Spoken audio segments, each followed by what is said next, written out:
Well, a very good morning, everybody. Welcome to the Credit Suisse Race Control at the 2014 Goodwood Motor Circuit Revival, the 17th event here at this wonderful West Sussex venue. We are live on 87.7 FM, Goodwood official radio station. We're also live on the Telegraph website and on autosport.com, so we have a large audience. Great to see so many members of the press and distinguished Credit Suisse guests. That V16 BRM sounds different, doesn't it? Anyway. They can't start it. Yeah, better or worse? Sorry? Better or worse than the V16 BRM, the marching band? Probably the worst car I ever drove, actually. The good news about it, it didn't last more than a lap. That's the point. So that BRM won't be your dream team then? No, certainly not. I mean, mind you, with the BRM, the only time I passed Fangio, he was going backwards at the time. That's what happened with that V16 was dreadful. I think it's going better now, but in its day it was terrible. I have to say one thing. What you mustn't forget is you need, unlike in Formula One where people seem to enjoy battling each other, you have to have a rapport with your teammate. And if he has any quirks, you need to sort him out because you've got to virtually sleep with him, for the whole year. And you need to be compatible. And so Jochen's totally right. If you're not happy with a guy and he's selfish, there's no good in that because you're just upset every damn race. I'm afraid teammates don't sleep with each other anymore, Derek. The ideal race team, is it a blend between what went on before and the current game? They both got their values, haven't they?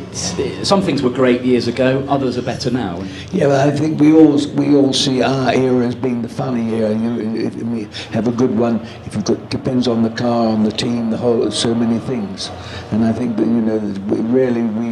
I think we all feel we raced at the best time. I mean, certainly I know from my point of view that I raced at the time when racing was that much fun and you were going from one town to another town, racing every weekend, 52 times a year, and having a great time. And I just don't see how it can possibly be better to be doing what they're doing today. All I would say is I don't think I would go for two superstars in the same team. Look at the aggro they've always had at teams that do that. I think Ferrari have been pretty good the way they brought in a star and a really good understudy who's equally capable but isn't quite the superstar. And I think they rule out one area of a problem. Look at the problem at McLaren. It must be impossible. How can anybody race with that atmosphere between those two? Mercedes. Oh, yeah, Mercedes. Sorry. But you see, you say that, but I don't know how Max will comment on this, but there's nothing like a bit of needle to really get you sparked up, and that extra 10.1 of what you need. I mean, I think Stirling bear me out here. When you drove with Fangio, you had the great admiration for the man, but if you could hang on to him, you knew you were going like the clappers, didn't you? And then that might just egg you on, and that's... I've had that much respect for Fangio, frankly. I was happy to follow him. Whether I could have passed him or not, I have no idea. But I know that I was really happy to be second to Fangio, the best in the world. How much higher can you go? That's it. Yeah, but Max, I think, would you say that when you, in your current job, you've got your teammate there, but if you can drag, a tenth of a second out of someone who's always been quicker in another car, surely that must make you feel really good. You're making some progress. Yes. Yeah, no, you always want to, extract the most you can out of the car, and that gives you the edge. You go to sleep at night kind of planning on how you're going to find that extra tenth and a half tomorrow in qualifying to kind of get the upper hand on your teammate. And I think, you need the respect of your teammate and to kind of push the car forward. If you work as a team with your teammate to move the car forward, it makes it more drivable. Then you get the better car to drive handling wise, and you might be able to outperform the cars in front. We're ahead of Sauber this year, who realistically have probably a second a lap quicker car than us.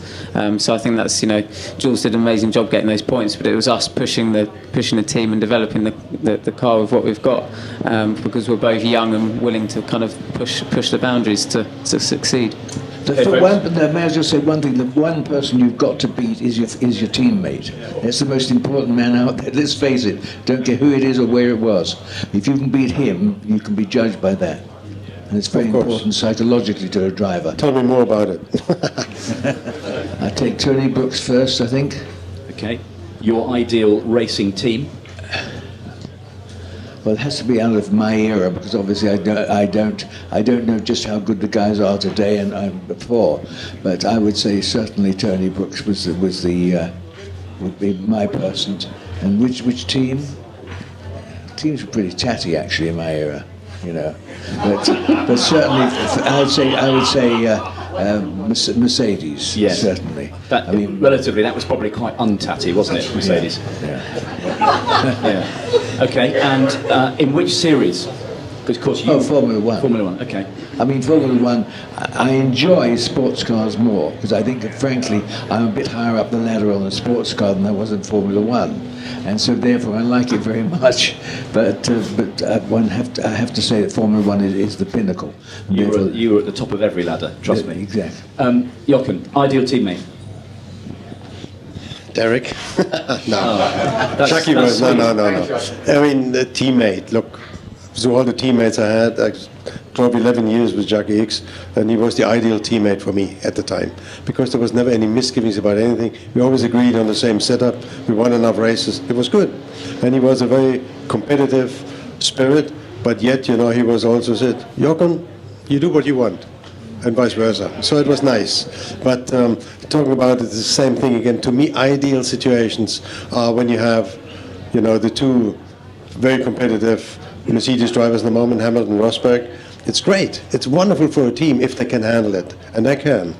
It's no problem. We had it before with Prost and Senna, and at Ferrari or with Mansell, and that didn't necessarily work because one parked it deliberately in the wet in Imola on the start, the other one got pushed off, and so on. So that was a bit of a strange situation in a way. But I think if you have two guys like now, the better one will come out on top, and that's good. I wish we had hours, because I could listen to you all day. Jackie X, team? Team would be Mercedes, because they're very thoroughly, and I think they're very quality minded as well. And you know, World Sports Car Championship, I suppose, or Sports Car Championship would be great. Ideally, it would have been the 291, the C291 or 292, which was a beautiful car, which didn't happen anymore. But the 291 was a really fantastic car, 750 kilos, a lot of horsepower, you know, lovely engine.